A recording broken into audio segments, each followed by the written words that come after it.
Nasa loob na po ng Philippine Area of Responsibility ang Bagyong Lawin. May itinaas ng mga warning signal sa ilang panig ng Luzon.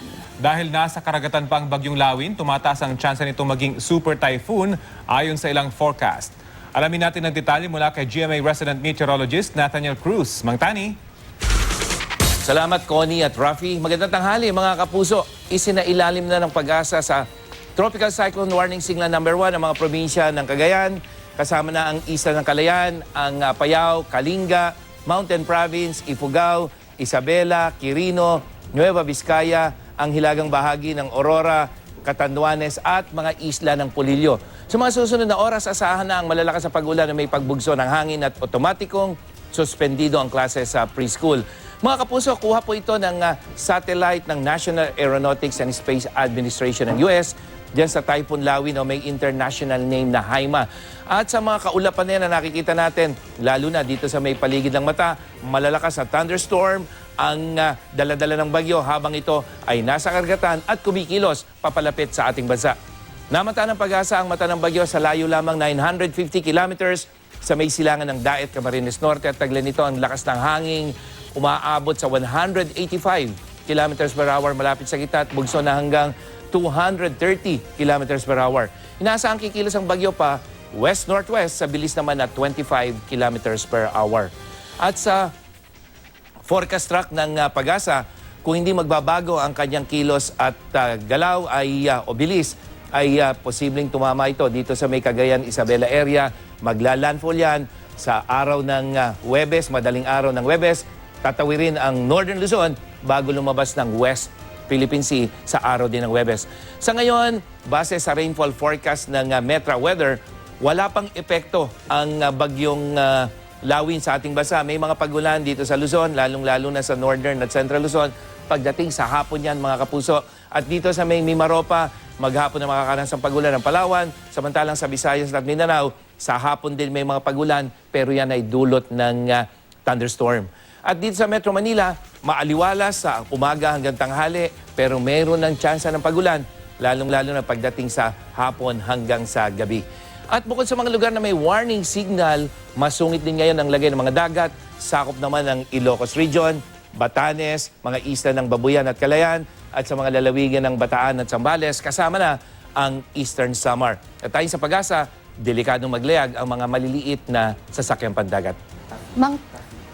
Mang Tani, mataas pa rin po ba yung chance ng maging super typhoon itong si Bagyong Lawin?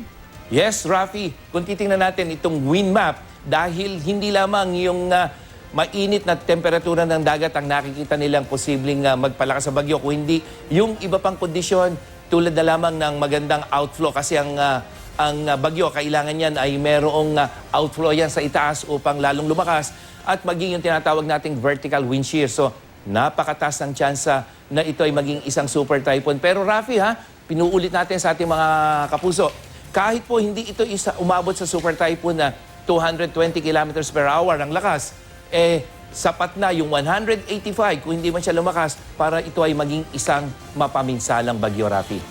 Mang Tani, ano-ano yung mga lugar na maapektuhan naman po sa paglandfall ng Bagyong Lawin? Daraanan din ho kaya nito yung mga sinalantanan ng Bagyong Karen? Well, Connie, unang-una dito sa track na ito, kung dito tatama yung bagyo sa may probinsya ng Cagayan, so direktang maapektuhan Cagayan, Apayao, Ilocos, Sur, at posible rin dahil napakalapit lang yung mata, Isabela, Mountain Province, Kalinga, Benguet, itong Ilocos Sur, maging ang bahagi ng La Union, halos yung buong Ilocos Region, itong Cordillera at Cagayan Valley, Connie, apektado yan nung malakas na hangin na malapit sa mata. Pero siyempre, yung maging yung Central Luzon, makakaranas din. Itong tinitingnan natin, Connie, ito yung wind intensity ng bagyo at yung nakikita nyo mga kulay ubi na yan, yan po yung malalakas na hangin na papalapit dito sa may Northern Luzon. Ito ay araw ng Miyerkules, hapon, na kung saan mararanasan na dito sa may Cagayan Valley yung hangin ang umaabot ng kulang-kulang mahigit kulang-kulang 100 kilometers per hour. Pero habang gumagabi, Connie, at lumalapit yung sentro ng bagyo, makikita mo na ito ay mahigit 100 kilometers per hour na yung hangin na yan. Kaya pagdating ng madaling araw ng Huwebes ay makikita natin na tatama na yung sentro ng bagyo. Kaya yung buong Northern Luzon, nanganganib talaga makaranas ng mahigit 100 kilometro kada oras o yung tinasabi natin na almost 200 kilometers per hour. And in terms of rainfall naman, araw ng Miyerkules, mararanasan na yung malalakas na pag-ulan dito sa may Cagayan Valley habang yung mata ng bagyo ay malayo pa at pagdating ng araw ng Huwebes na kung saan tumatawid yung bagyo, malalakas na pag-ulan ang maranasan sa Northern Luzon, dyan sa may Central Luzon, maging dito sa Southern Luzon, kasama na nga ang Metro Manila, Connie. Mang Tani, dahil nasa karagatan pa siya, maaari talagang mas humigo pa siya ng mas malakas na, kumbaga, bagyo, o yung ulan at hangin. Yung 220 kilometers per hour, kung just in case talagang matuloy yun na ba yung maximum, Mang Tani, na asahan? Yes, Connie. Marami kasi nagtatanong, ito ba ay pwedeng maging sinlakas ni Yolanda? Sa ngayon, hindi natin nakikita yung ganong senaryo, pero yun nga, yung 220 na, yun yung 221 actually, Connie, yun yung sinasabi nating threshold para maging isang super typhoon. Pero kahit hindi umabot ito ng 220, nakikita mo yung number na yan sa may karagatan, umaabot siya ng mahigit 200, sapat na yan para ito ay isang maging mapamisala. Kaya mga kapuso, kahit po hindi ito tumabot ng super typhoon, napakalakas ito kaya dapat ito paghandaan, lalong-lalo na, Connie, dito sa may Northern Luzon.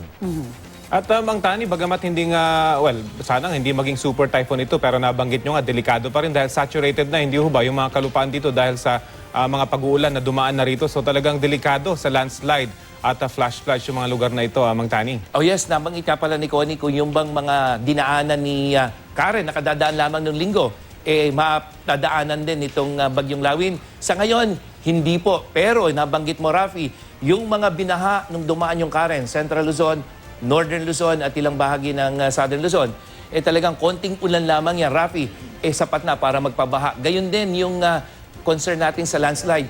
May mga lugar sa matataas na lugar o bulubunduking lugar na posibleng nabasa na ng ulan pero hindi bumigay at sa pagdaan uli nitong bagyong Lawin na mas maraming ulan ng daladala, posibleng mag-trigger yan uli ng mga lugar sa bundok na hindi bumigay nung dumaan yung Karen. Kaya alam mo, Rafi, maraming panganib na dapat pagandaan dito sa malakas na bagyo, no? Malakas na hangin, mga pagulan, landslide at pinakamahalaga, yung daluyong o yung storm surge. Dahil matindi yung hangin nito, coastal areas dyan sa may Cagayan, sa Isabela, maging dyan sa Ilocos, dapat maging handa doon sa posibleng pagtaas ng karagatan dulot ng malakas na hangin na itong Bagyong Lawin. Okay, maraming salamat po, Mang Tani, ang ating GMA resident meteorologist.